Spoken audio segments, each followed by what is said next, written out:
Alexander, I'm really looking forward to today's conversation. I want to kind of delve into how you started your art career and when you first fell in love with art.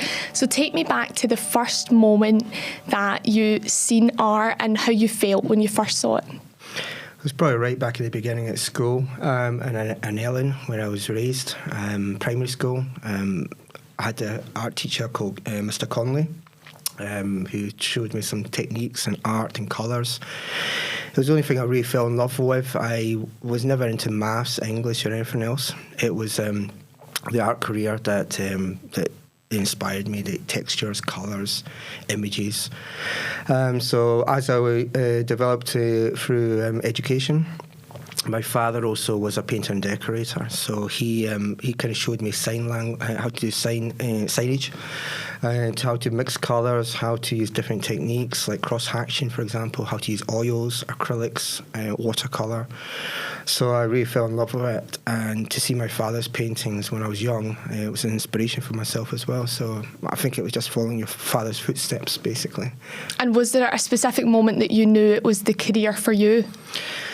I think it was probably when the first exhibition started to come alive, and the volume of people that turned up for that show and what it represented. Then I felt like, yeah, this is something that I'm going to go into, definitely. If it's making an impact on people and mixed reviews, or which you have to take criticism as well as part of the package, I think it showed me that that's the angle I have to go in. And yeah, we're looking forward to the future. There's piles of great projects to come up. Was your dad the main influence in your art career, or did you have other artists that you looked to? I particularly liked Salvador Dali. He was my favourite. So I used to get, everyone was into Van Gogh and Picasso, but I liked Salvador Dali. It was something about his work that really stood up to me.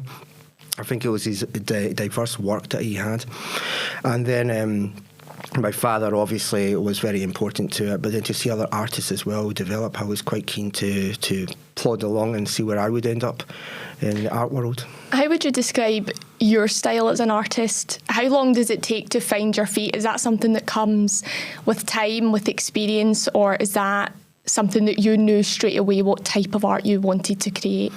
I think it takes time to find out what techniques you're going to use and what style of art you're going to be. I've been renowned as a diverse artist. The reason is because I do portraits, I can do abstract work, I've done murals, I've done graphic work, I've done a variety of different techniques. So when you come to an exhibition of mine, it looks like it's a show from a variety of different artists, and it's something that I'm not going to change at the moment because I think it's done me justice in the career that I'm going at the moment. Maybe when I get a bit older, there will be a time where my art will be seen as Alexander Dakers' artwork collection, maybe in time, but right this moment, diverse is probably the best way to put it. Is there a reoccurring theme in your artwork and different pieces, or do they all represent something completely different? They all represent something completely different. We do from romance to fantasy to human rights work, which will be at the show, Father and Sons in Glasgow. So I just use whatever I think is the impact that people want to see. Some people maybe find the human rights work too hard to visually look at, but other people find it with a real meaning behind it. But through all my art, whether it's beautiful or however you view it when you see it yourself, behind that there's a story of Amnesty International, which is quite close to my heart. And where do those ideas stem from? So what's that process like from when you first have an idea or a light bulb moment to creating a piece of art? What is that process like? Well, it's challenging. When I was younger, it was always like the blank A4 bit of paper and see what you're going to create and sketch it out. That's the traditional way. I like to go daring straight into the canvas. So I would start with colours, try to build a background, and then usually I would change that background to something completely different. So it's just a case of how I feel, what I'm going to create. I've done work that's very, I painted one recently of flowers in abstract form.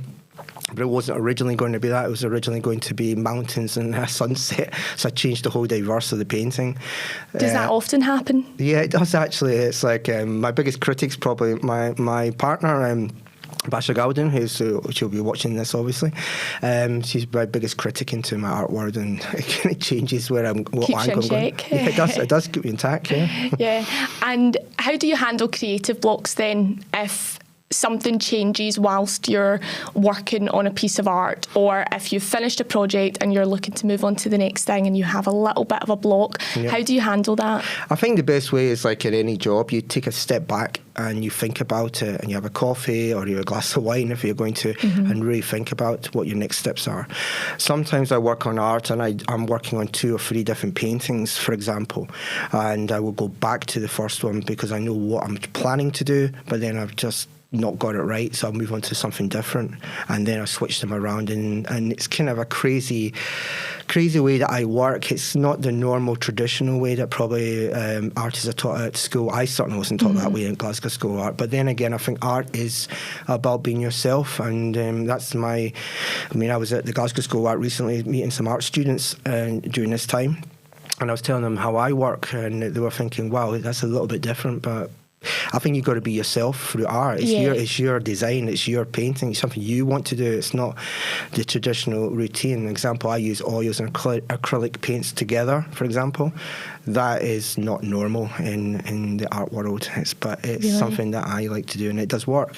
And do you only find what works for you through experimenting? Yes, exactly, yeah. I mean, I've experimented with piles of stuff. Even my father was exactly the same.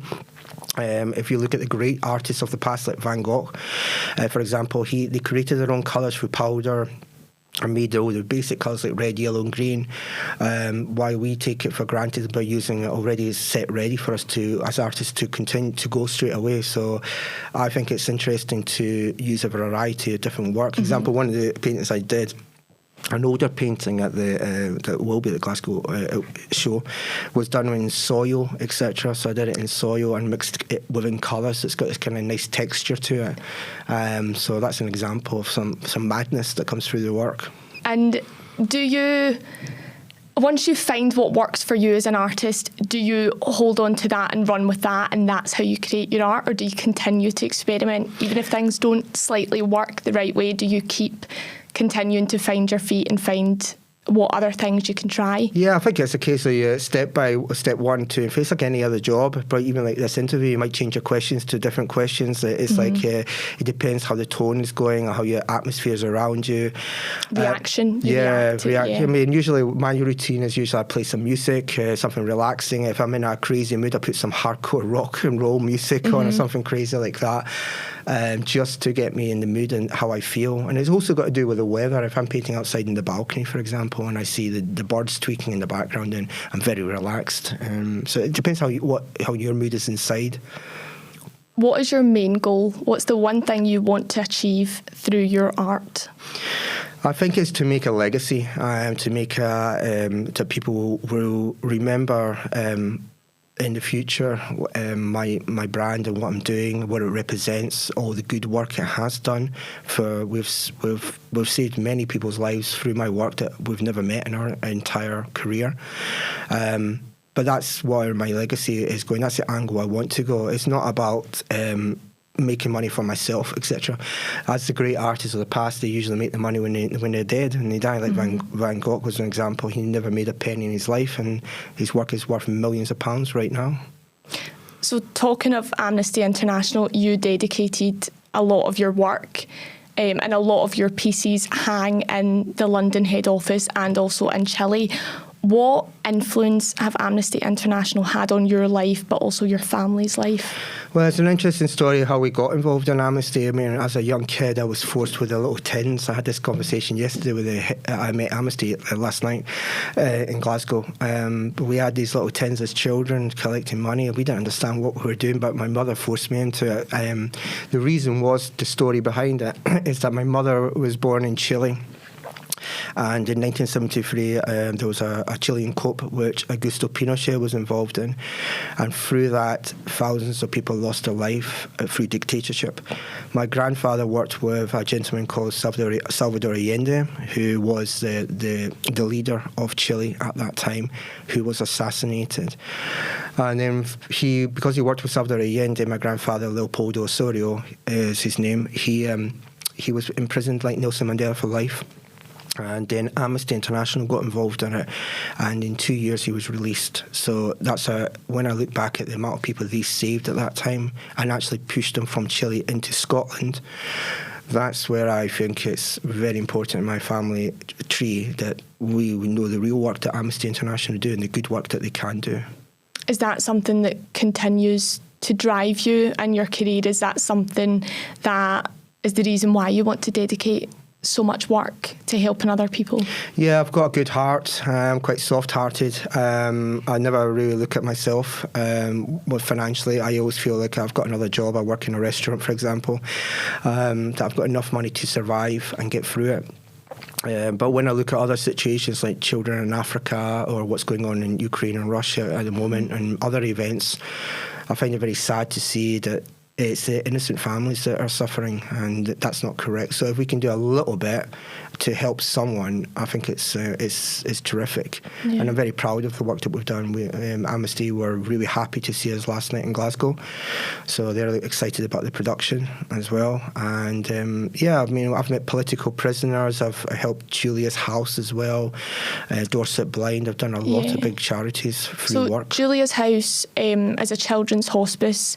Tell me a little bit about how your artwork helps support that charity specifically. Well, we did a lot of work in Bournemouth, because I'm based in Bournemouth, through the work that was at the BAC, Bournemouth International Centre. So I had an exhibition there that raised thousands of pounds for Julia's House. So we help children who have cancer, leukemia, and children that really needed help. So we're already renowned within the Bournemouth Football Club as well, because that's their main charity, Julia's House. So I'm very proud of the work that we achieved there, and we actually met a lot of the children that are going through a very difficult time and the families, but they were very grateful for the work that we were doing. Do you think those moments, and when you talk about your grandfather and what he experienced, do you think that has shaped you as an artist? I think and as a person? I think it has. It's something that I'm very proud of. My father was very proud of that as well, and my mother, the good work that I've done.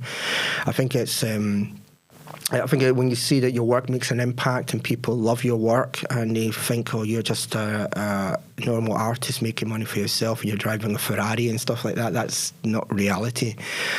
My work is growing because I push it hard, I work hard on it, but I've also got real sentimental value to the work. So every painting that you buy or purchase is helping lives around the world in different angles. Mm-hmm.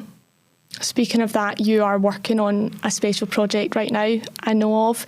You're helping to raise funds to build a school in Uganda. Where did that idea come from? Well, this is a crazy idea. It came through actually at lockdown, of when COVID kicked in at the beginning.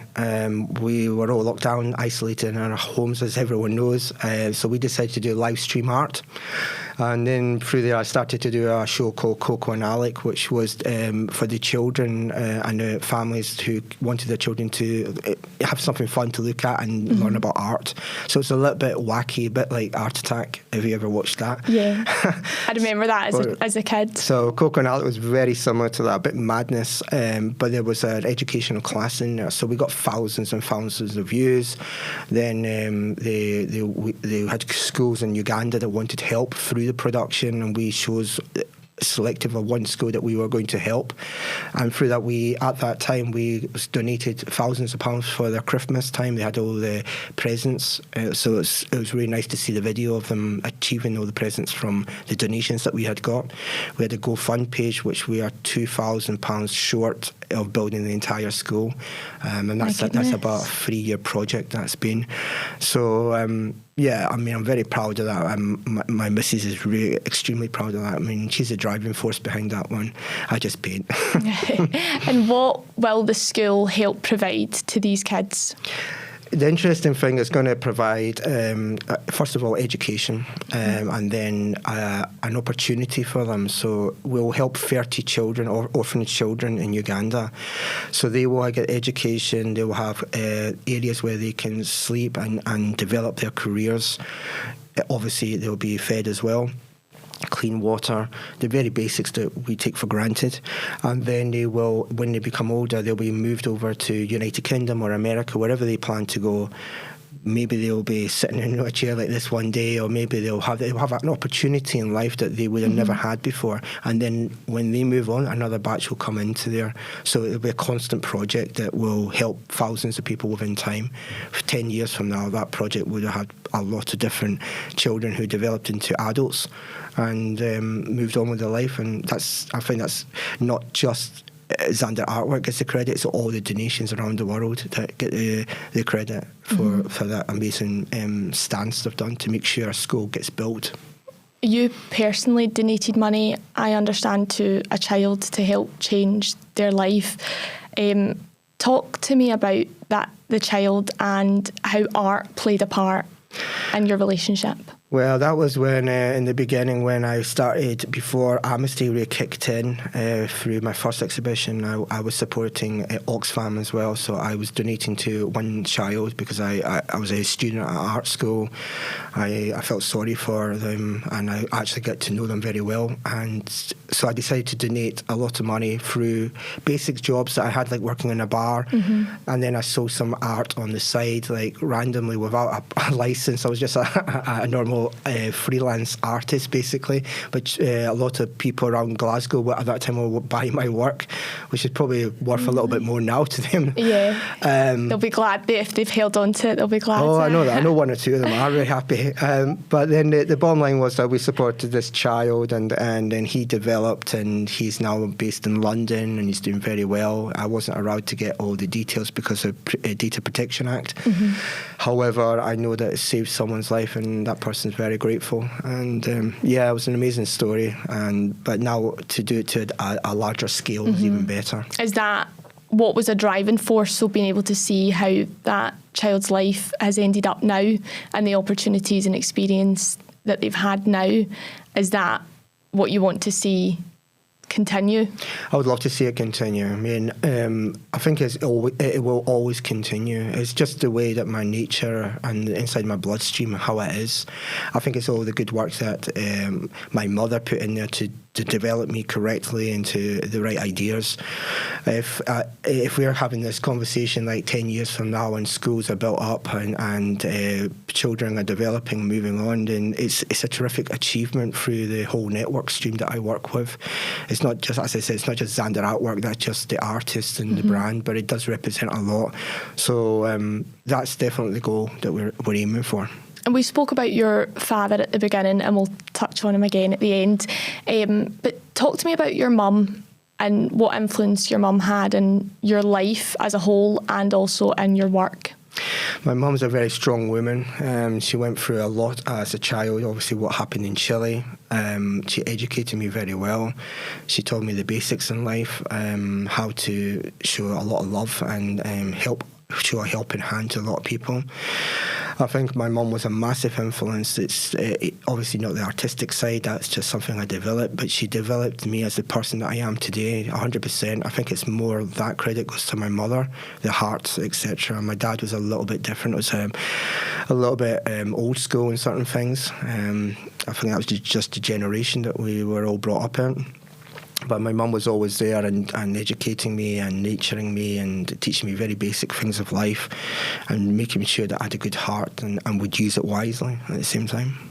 And do you think the balance between that love and freedom of go and do what you enjoy, go and do what you love, and also having a structure from your father, do you think it's important to have both of those things?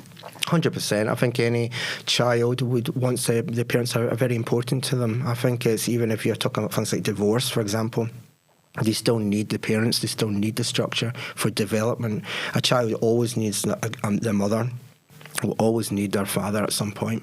And then if it works well and it clicks together, then it will make someone very, very well educated going forward to a very interesting world, we'll put it that way, that's coming ahead. If you could think of one pinch me moment from your whole career, what would it be? I think it will be the first exhibition at the Norfolk Royal Hotel, my very, very first. I had 3 political prisoners at the show. One was my grandfather who attended it. I was not even a renowned artist then. I was just an artist, and I had about 80 people turn up from everywhere because they were very curious about what I was doing. I donated every single painting I sold towards Amnesty International, and we sold the whole work, I think, in a week. I think it all went. Are those all the pieces that hang in London and Chile now? So there's one or two of them they're not sold. They're going to the head offices in Amnesty International, etc. But the other art I did, like landscapes and murals and portraits of like Marilyn Monroe, for example, they all sold at that event, and we raised £2,000 that day for Amnesty. And again, it was a proud moment for everybody to just hand over a massive cheque towards Kate to Allen. give back. Yeah, and yeah, everybody, all my friends and family were ecstatic about it. So that was my highlight. I think that will be my highlight. There's been many more highlights, even returning back from America, but I think that will always stick up as the best. Yeah. And so America, was that when you went to Art Expo? Yep. Talk to me about that, because I know you won an award there. That was another crazy experience. So we went there, and it was a 3-day event, 24-hour show. I think it was 55,000 people per night going through the doors. It was 170 international artists on display. Massive venue, biggest art venue I think in the world, actually, art fair. And then we found out that we came 7th position out of all that. So I had the Statue of Liberty painting, which will be on show in Glasgow as well. So to come in that position and win a cash award as well, which was quite nice. And then, but always I enjoyed a bonus. I enjoyed the experience because it was a holiday at the same time. New York is an amazing place. I had Frank Sinatra in my head every day. What is travelling as an artist like? Is that important to your work? I think it is. It grows your network. And I had that conversation 2 days ago with art students. They asked me the same question. I encourage that a lot. The reason is because if you go to social media and do Instagram, for example, I think I had 20,000 followers on Instagram before the Tokyo show. Then that went up to 60,000, and after New York, it's 100,000 followers now. So it does show you're opening a brand new network stream. You actually become more international than just United Kingdom based. Yeah, and social media, obviously, over the last few years, has evolved immensely.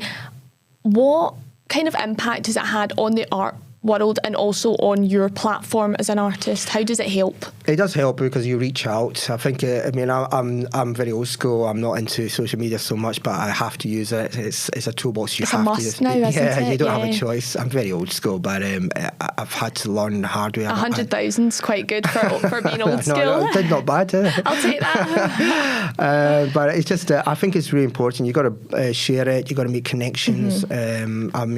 Example, I've got a lot of Glasgow student arts people on Instagram linking up with me now. I've messaged them privately and they want to meet me, and I've met them already. What advice do you give to students? Students, I tell them just to be themselves. You know, I'm kind of I don't know how you put it. I'm a bit of the bad view on it, that you shouldn't just go the teacher's way. I think you need to go your way. It's like I had an art teacher many years ago. I'm not going to name her. Very good. Probably best you don't. Yeah, no, better not. But very good art teacher. But I disagreed with being a traditional old school artist. I think you need to be your own media, how you want to do it. Mixed media is always the best. So if you were a daring artist, have watercolour, acrylic and oils on display in different paintings, that shows more diverse through your work, that you are capable of doing that. Some artists can only adjust to one media stream, like oils, for example. So I told that to the students and to try something different. If you're not good on pencil drawing, learn how to be good at it. Yeah, sometimes those moments are the greatest as well. I can imagine creatively, if you try something different or even if you make a mistake. Has that happened to you where you've made a mistake on a piece of art and you've thought, oh no, and then actually it's turned out to be something great? Well, it's quite funny that you say that, because I've done a few paintings like that where there's a pomegranate that you'll see at the exhibition, and I originally started it with colours and it was an absolute disaster.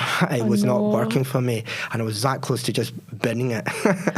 But then I kept going on it, and it became a very beautiful painting in the end, which has got a lot of good feedback on it. So that's an example of, like, never give up. Just let it dry, reshuffle the colours and see how it works. And you nearly binned that. I know. Have you ever binned, not not so much binned, but stopped any of your pieces and not revisited them, or just thought this isn't going to work? Yeah, I've done that actually recently. One piece didn't work at all. It wasn't doing me any justice, and I gave up on it completely. And how do you know when you can't turn it around? Is it just a feeling? I think it's just a feeling. It's like writing a novel and it's just not going anywhere. You need to say, right, okay, I give up on this. I'm going to redo the whole thing again. So example, that canvas sheet, I just repainted the whole thing white and I'm starting something completely different now. And do you take moments from before to influence what you do next, or do you just say, right, that didn't work, scrap everything from that and we're starting again? Yeah, I usually start again straight away, because if it's not working, it's not working. And they know, when you work in the arts, no artist is perfect on it. They're going to change it and change it and change it and then see how it works. But sometimes you've got to be careful at the same time. The only advice I would give on that is if you change it too much, you might get it completely worse than what you were expecting in the beginning. There might be a point that you think, oh yeah, my painting's coming together, it's looking good. And then you go a little bit too much and it's just gone back to square one and you've made an absolute mess of it. So it's that time the balance. Yeah. What's the best critique you've had throughout your career that's actually been a blessing and really helped? Well, I've had a lot of critics, etc., around the world, everywhere I go. I mean, I had one even from Tobias Khan, I think it was in London. So he said, it's like going into going to an exhibition that you feel you're seeing multiple artists on display. It just doesn't feel like one artist. However, the impact of the human rights art really got him. Is that a bad thing? As an artist? I don't know. It depends if you're wanting to become an artist that's going to have this one style and identify yourself that is an Alexander Dakers style. But I think it's the way that I work. I don't want to. I like this word diverse now. It seems to be in my head all the time now because people are starting to identify it that way, which makes it quite quirky at the same time. And do you try and attempt to do things completely different from what you've been previously working on, or is it just that you love experimenting and sometimes pieces will run with the same theme and sometimes they won't and they will look completely different? Yeah, I do like to change it quite a lot. I mean, at the moment, with the kind of recent work I'm working on is kind of thick oils I'm using at the moment, trying to get this kind of texture effect, which I haven't really used so much before in the past. So this is a kind of new set of work. For example, the Statue of Liberty painting, which will be on display in Glasgow, is thick oils. But I like to change it however I feel, whatever I see in my mind to do. I mean, I've not done so much watercolour. I've done a few watercolours paintings in the beginning, but I like to use acrylic and oil. It's my personal preference that I have. Is there any techniques you avoid or any materials you avoid? Not really. I mean, I'm quite. I like to experiment with everything. To try, yeah. I've got different palette knives and everything, like all different shapes, quirky shapes I've never seen in my life. But I'm gonna give it a go. Yeah. And from when you were younger up until now, how has art changed? I think art has changed a lot. Like, example, when I was at the Cannes International Festival and exhibiting there, I saw a lot of art that had a QR code, and then on your phone it became three-dimensional. So through the art, the painting came alive and it came out. So I've seen that as well. I've seen using lots of lighting, etc., through the actual canvas sheet itself, which makes it completely different. So I like the future on how the art's looking in that way. However, I do, as I said before, I think any artist, if they're being very honest, they're going to appreciate the Picassos, the Van Goghs, the Dalis, and that's the inspiration, and that art is where we're all going ahead. You know, like the future's changing a lot every day. So art is changing gradually as well, and it will change 5 or 10 years from now. It'll be completely different again. Yeah. And when you are creating a piece, do you try and think ahead to the future and think a few months in advance and think, right, what trends might be happening or what things might come out in the art space that people love, or do you just do your own thing? Well, I do my own thing as well, but I also do a little research. I like to see where the other artists and what they're trying and see if I like something that they're doing. But at the same time, I'm also looking for my own mind and thinking I want to create something that's not been done before, and that's something I'm still waiting to find out. I had that conversation yesterday that I still believe my best piece is still to come, and I don't know what it is, so don't ask that question. But it will come and it will click, and then I'll create it. And what would you like people to think or feel when they see your art? I want connection. I think connection is really important. I want them to connect with the work. I want them to see the beauty behind it, the colours, the techniques, the realism that I've got through my work. And I would like them to have a feeling that this diverse, obviously, but he's also very talented and something that they personally would love to have in their house. I think any artist can sell that. You have to become a selling artist in time. Some artists don't want to sell their work at all. My father was an example. He wouldn't sell it. But I've become a selling artist, so I have to let some pieces go, and some of them are quite difficult because they're very they mean a lot to you and you worked hard. Yeah. Or my missus might like them, which makes it really difficult to let it go. Are there any pieces that you've kept over the years? Yes, there's 2 pieces I've kept. So, and what were they? One's it's like a landscape with a little boat going by, but it was done by using my fingers and stuff on it. I didn't use any brushes on it, but my missus has kept it because she just didn't want to let it go, which we had a bit of a debate about. Oh no, does that happen often? Or? Sometimes it does, but I told her recently that I've got to let this new stuff go. I can't hold on to it all the time. It can't be like that. Yeah, you would have a house full of, there would be no clear walls. No, there won't be. And the other one I've got is it's an angel that I worked on, and it was part of the project with the child and that I supported many years. So that's a kind of sketch that I've kept to myself. What lasting impact do you want your work to have? I think a lasting impact. I want people to obviously appreciate the work and remember it. I think if you go to an exhibition, I want people to remember, I was at that show, and 3 or 5 years from now, they still, whenever I talk about art, they'll say, that show was excellent. That's the impact I want. I would like that. I think it's important that people remember. I've got people who come to my exhibitions and they say it's not a normal art exhibition, and it's not going to be. I can guarantee when you come there, you're going to say it's not going to be a normal art exhibition, because a normal exhibition is just you walk in and you see the art, and that's it. Mine is a bit more livelier than that. So there's a lot of work behind it. So how do you cater to people then? Because although art is a universal thing, everybody interprets it differently, and some people will love certain things and some people will not love things so much. So how do you cater to people when you're creating art? It's difficult. I mean, and that goes back to you've got to take criticism. So there could be some. I've had it in the past actually in London. I think it was my first time exhibiting in London, and I didn't hear. My partner heard that someone say, "Oh, it's just average art, not interested in it," and just walked out. So you have to take that. That's part of the parcel. However, the next couple that came in, they bought a painting. So it's just how it is. So you're just going to have to take criticism wherever you go. So I'm quite open-minded. I can take criticism. You might come to the show and say, I don't really like it, and I have to take it. It's just how it is.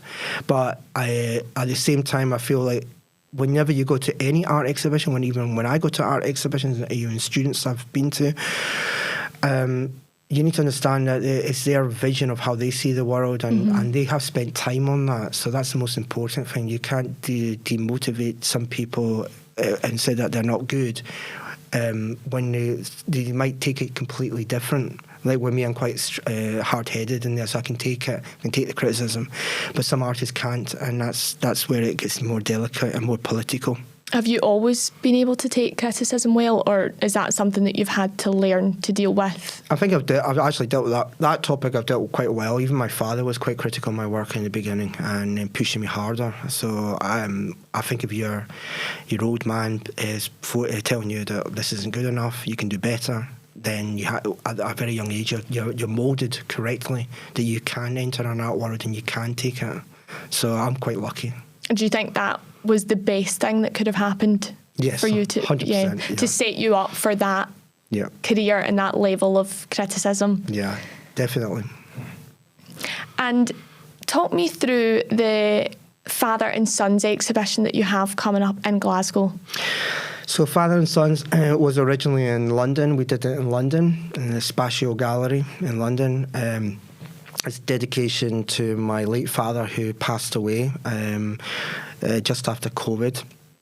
It was a dream that we had to clash two artists together. We always wanted to do a show together when he was alive. Sadly, it didn't happen.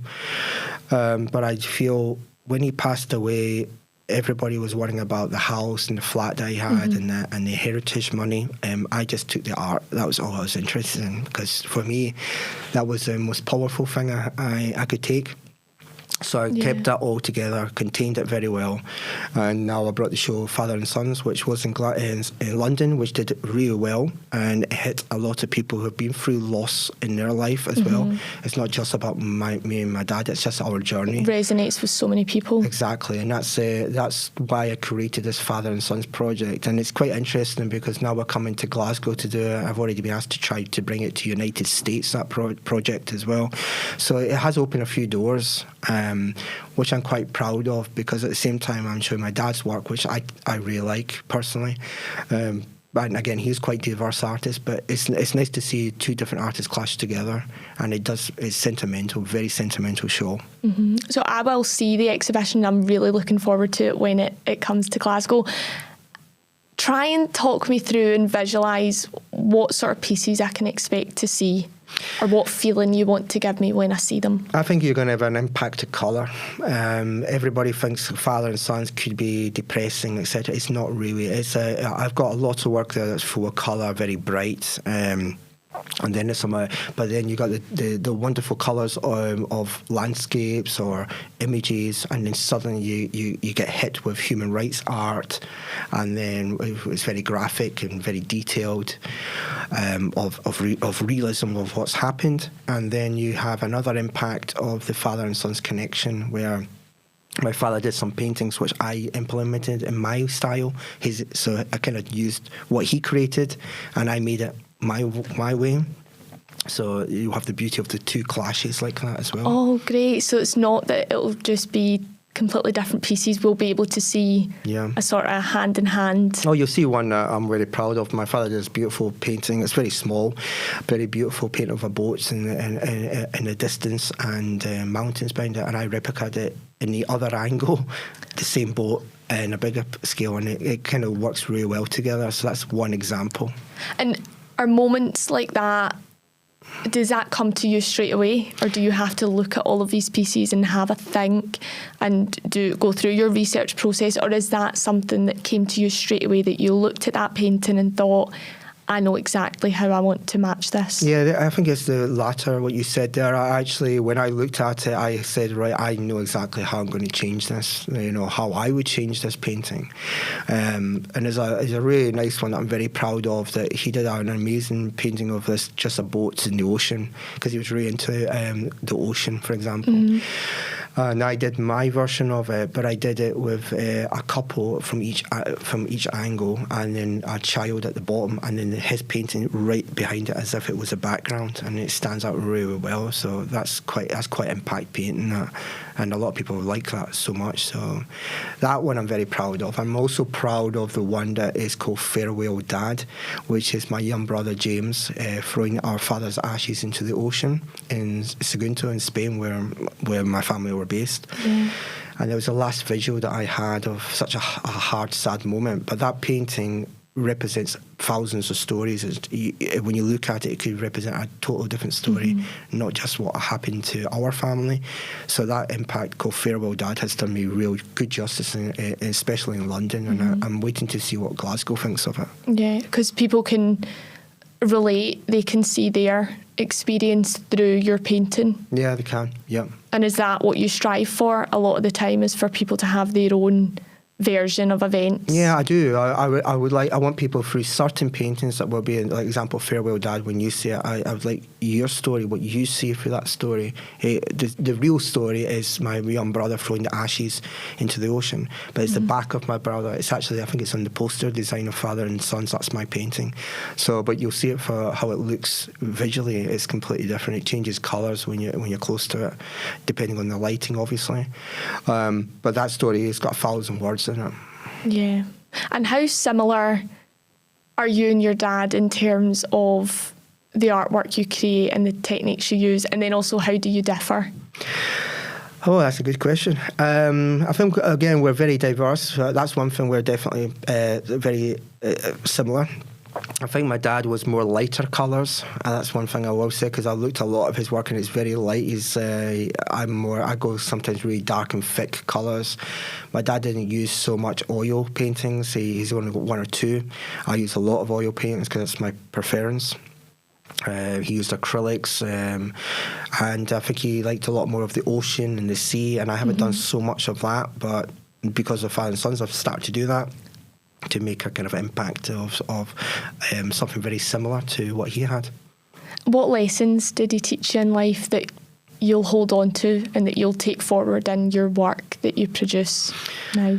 I mean, there's a lot of lessons. He taught me, obviously, art. He taught me how to do sign letters, etc., for billboards, etc. But I think the most important lesson he took me, that my father, the most important message he gave me was that he believed in me, and that's the one that I always remember. He was so proud of. It's quite tough. He was so proud of Cannes International Festival. He was so proud of Tokyo. He was so proud of America. We didn't know about America, but he knew my dream of going to America. But he was very proud of the Tokyo show, that we were going to do all these shows. And I remember how proud he was of Cannes International Festival. Did your dad come with you? He couldn't come with me, unfortunately. That was during the COVID time, and he was in Spain. It was very difficult for anyone to travel.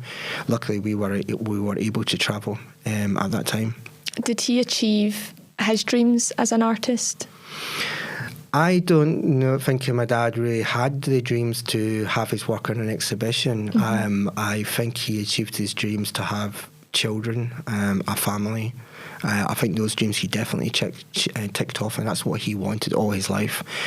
But I think that my dad never wanted to have an exhibition. He wasn't really into that sort of thing. So he's probably looking above and thinking, don't embarrass me, Alexander. But I do think his work is definitely good enough to be shown in any exhibition around the world, in my opinion.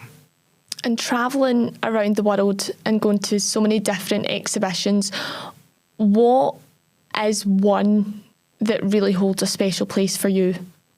Around the world has been I think it'll probably be my latter one in New York, because it was Art Expo. Yeah. It was a dream to go there, and I just, as a child, I always dreamed to try to go to America, the land of opportunity, as they say. I mean, I just wanted to see it, and now to see it and travel around it was amazing. However, Tokyo, I must say, was probably our best little kind of holiday. If you look at it, Tokyo is outstanding, and to do exhibition in Tokyo Tower, that was crazy. But I personally think it'll be America. That's my personal favourite. What is it like seeing when you walk in and you see your artwork hanging in so many different places and so many different exhibitions and alongside so many other artists? What does that feel like? I think it's, we go in there and we get a little bit nervous, obviously, because especially in the America one, which was packed. But at the same time, there's an element of being really proud that your work is on display, and thousands of people are viewing it, whether they walk by it quickly because they're not keen on it, but there's always one or two that are very interested in your work. For example, in America, we had these flyers that the company produced, postcards, and they all went flying out. There was about 6,000 of them. So at the back of it had the QR code of my Instagram. So this was all prepared by Ringwood, the company that I worked with in America. So that was a massive impact to see them just fly out. And how important is it when you go to exhibitions and you see other artists and their work? How important is it to keep up with the times and to research other artists who've either have, a very good standing or who are up and coming? How important is it to sort of keep your finger on the pulse? I think it is important. I mean, if you're going there to try and win something, you need to do your research. But it's quite funny because any of these exhibitions in Tokyo and in America, I did not do so much research because I'm not have a vision to try and win the competition. I'm just happy to be part of that, as selected with the best of the best upcoming artists that are around the world at the moment. But I also, at the same time, really love to see their work, and some of their work was absolutely fantastic. And some of it, in my opinion, I've probably seen better artists in the Glasgow School of Art. That's just how it is. But how you interpret it, it's personal preference, of course isn't it? It is. It's just how you see your art and what you want, what you prefer best. Yeah. Are there moments that you find inspiration looking at other people's artwork? If you go to an exhibition and you see, can that strike a moment of, oh my goodness, now I know what my next piece is going to be like, or that is a starting point for what I want to do next? 100%. Even at the American show, I had a few pieces of work that I saw that I thought, I would like to try something like that, a little bit different, but change the concept a little bit. So not so much the technique, but what they were trying to paint or illustrate, that I would change it. I saw a lot of good shadow paintings that I thought were really excellent, but then I've got a very good shadow painting myself, which is called Pure Light on Us, which is a mother and daughter image, which has done me justice around Tokyo as well. So that one you'll see in Glasgow. So again, it depends what style you want to create. Mm-hmm. And what do you hope for art in the future? What do you see the art world being like? Obviously, it will continue. I mean, art will never be a dying trade, neither will music. It's culturally, it's really important. But I do think that art is changing as we go ahead. But I would like to see a lot of young artists really developing and start becoming household names. I think Scotland, for example, has probably the best art school in the whole United Kingdom. I do think it'll be great to see a few of those artists really develop and become more international than just UK based. I think that's my message to them all. You went to the Macintosh art school, didn't you? Yes. How was your experience of art school? I loved it. I mean, obviously I was a bit crazy at that time as well, going out too much. But it was standard. Good. Yeah, it's okay. That's the given. What everyone does. Didn't get away with that. Yeah. But I made some great friends, and I'm actually going to meet one or two of them to the show themselves. So they're looking forward to meet me again. And some of them say, "Oh, wow, you stuck with the art. We gave up." Yeah, as if it's a shock. Yeah, I know, but I had a great time in the Glasgow Art. It was amazing. Good contacts. I was also a massive fan of Charles Rennie Macintosh work, and Glasgow's a buzzing city then. I don't know how it is now because I've not been home for such a long time. Do you think Glasgow played a part in the artist that you are now? Yeah, 100%. Became. I think my education from all the different teachers was very good. Originally, they put me on a graphic design course, which was changed eventually because it wasn't what I wanted. I was more freehand, but they figured that out within time, and then so it was strange how it worked out. But then again, the teachers are there for a reason, to see what they think is best in you. But however, I do think it's up to the artist to make their decision. There's such a variety of different art styles that you can go to. But and teachers that can give you advice, but that's really all they can give you is advice. I mean, I can give 1,000 young artists advice on art, but it's not necessarily the best advice. It could be something that's better for themselves.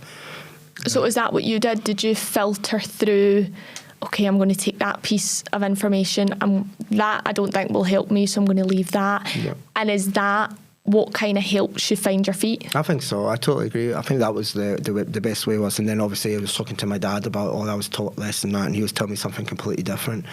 So again, you need to make your decisions what's best for you, whatever you feel is what's comfortable for you, the way that you're going to portray your work. What is the most exciting thing about you starting a piece of art?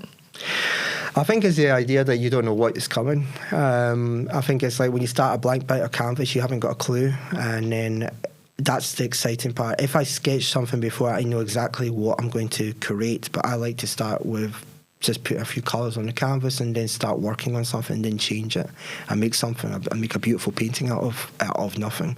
That's the most exciting part for me. And does that always happen?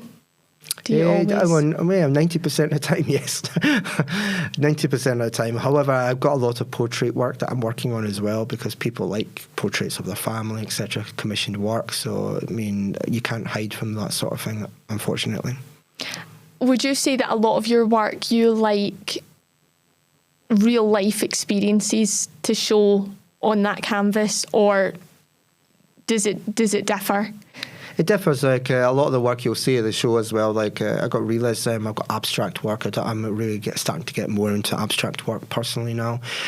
It's just something that I think is quite interesting. So I'm trying to work realism and abstract, kind of clash the two together. So it depends what you want to do as the artist. I mean, obviously they decide which skill set that they want to do. I mean, for example, when I was at the Glasgow School of Art and I met the young artists, some of them were absolutely brilliant on charcoal drawings, for example.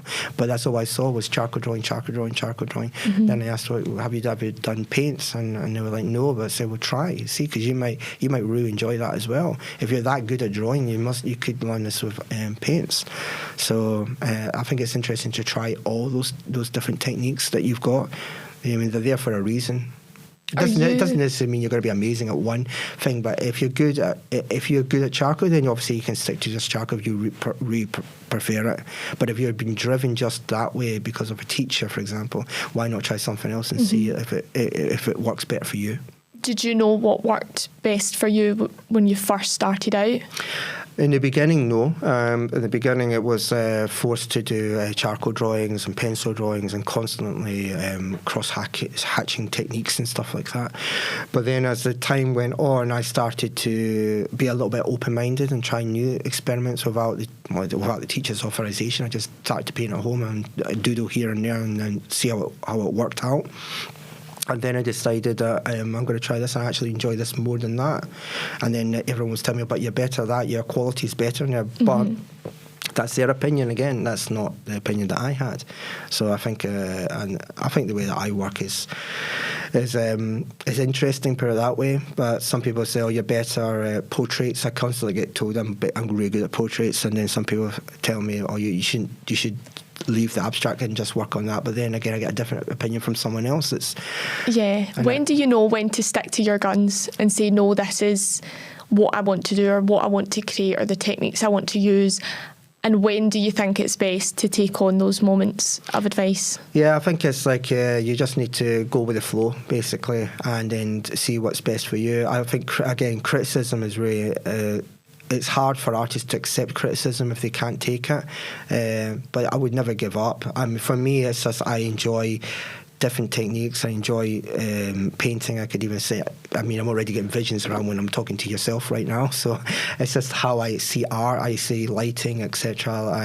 And I wouldn't give up in any style that you want to do. I think that's really important that you can have a comfortable style that you got, but try to get outside that box and see if that might bring your art to a new level.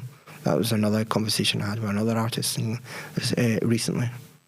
Do those conversations help kind of shift your views on certain things, or do they influence how you feel about art when you hear from other people? I love it, actually. Even yesterday when I met them, the one artist there said that they wished they had an art teacher like me, and that was really nice. And I didn't expect that because obviously they follow me and then they listen to the advice. But I find that quite touching personally for myself. But it's like I would love to probably learn to do art teaching properly, but I would do. Is that something you'd later on look at going down? I've had a lot of art students, even in Bournemouth, ask me for that.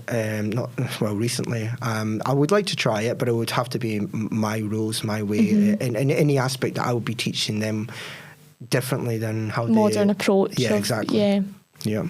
Do you ever shut off? Do you ever go anywhere and not constantly see? You said now you can see ideas already. Do you ever have moments where you can just shut off and not see art and everything? No, I don't think that actually happens. Even in America, I had even with photography, I had some amazing photography that I took, which the lighting was fantastic, and it's in my head, and I want to paint it. So even the one that I'm looking at you now, there's certain things that I think, even with certain parts of your face, that I would change in an abstract painting. It sounds a bit mad, but that's the way I work. Yeah. So don't be what scared. Would you change? I'm not going to tell you now. You have to come to the next show. Just so I know what to look for next time. Do you think it's important that you can't switch off? Do you think that's actually something that is just in an artist that they see art in everything? Yeah, I think it's important that you can switch off and then take a breather, enjoy your life. Life is short, as they say, and it's very true. That's why I'm very happy to travel with the art and enjoy the countries that we hit as well. Example, when I did in New York and Tokyo, it was on for 3-4 days. The show, all the other artists were on there every day because they're trying to sell their work and try and talk to the customers. I didn't. I just wanted to travel with my missus, and so we travelled around New York and Tokyo and enjoyed it every moment. So I think just be proud to have your art on display at an exhibition in another country, but enjoy the country at the same time. So America was one of your biggest goals. Yes. What next? Now that you've achieved that, what comes next? Well, my focus is firmly on Glasgow at the moment. I want to produce something a good show for the people of Scotland. And I do, after that, I'm working on Dubai next, which is next year's project as well. So Dubai. Tell me about that. Well, that's going to be a same group as well that invited me to Dubai. So there's another selection of artists. So there'll be another big show of diverse work again. And we'll see how it goes. I'm sure everyone will find out from reviews, etc. But again, we're going to enjoy the country and see and travel at the same time. Is there a moment of panic? I know you take criticism well, but is there a moment of panic when you see things coming out on, you know, what social media can be like nowadays? It's crazy. Things come out about your art and how people interpret it. Is there a moment that you go, right, I'm not reading anymore? It's a difficult one because you get reviews. I've had a few reviews, and luckily I've had most of it's been pretty good. But I don't. If it's a review that isn't good, for example, I'm just going to take it on the chin. It doesn't mean that, as my mum said, opinion's the be all and end all. Exactly, as my mum said, a bad review it still puts you on the map. People still talk about you. Exactly. So whether it's movies or music, or because someone else might really love it. That's why I don't really worry about it. For example, some of the music I might like, it's probably got a bad review on an album, but maybe there's a lot of people that love that kind of music set. I don't know. And that sparks conversation. There's certain things I love and certain things my friends will hate. Yeah. And that's what will spark the debate of me giving my opinion of, oh no, this is why I think it's fantastic. Yeah, true. So that you're absolutely right in what you say. That conversation is so important, and it can potentially help people change their opinion on how they see your art. Going back to Glasgow, the Father and Sons exhibition, when is that? How can if people want to come along and see your art in the flesh and real life, give me the details of how people can do that. Okay, so it's in the Glasgow Art Club. It's on every day from the 19th of June till the 4th of July. Times are from 10 a.m. till 5 p.m. It's free admission, so some exhibitions they charge, but I'm doing it for free because obviously I want to hopefully get a few people signing up for Amnesty International and good organisations like Julia's House as well. It's up to the person, obviously, but then it's free to everyone. Just come. I'm not going to be there every day, definitely not. But it's open every day. There are some days that I can't remember off the top of my head that are on you'll find it on Instagram, you'll find it on Facebook, that are private views only, because the gallery's got critics and stuff coming in, and there's a wedding that's going on there as well. So yeah. Great. Well, I'm very much looking forward to it. Thank you very much. I can't wait to see you there.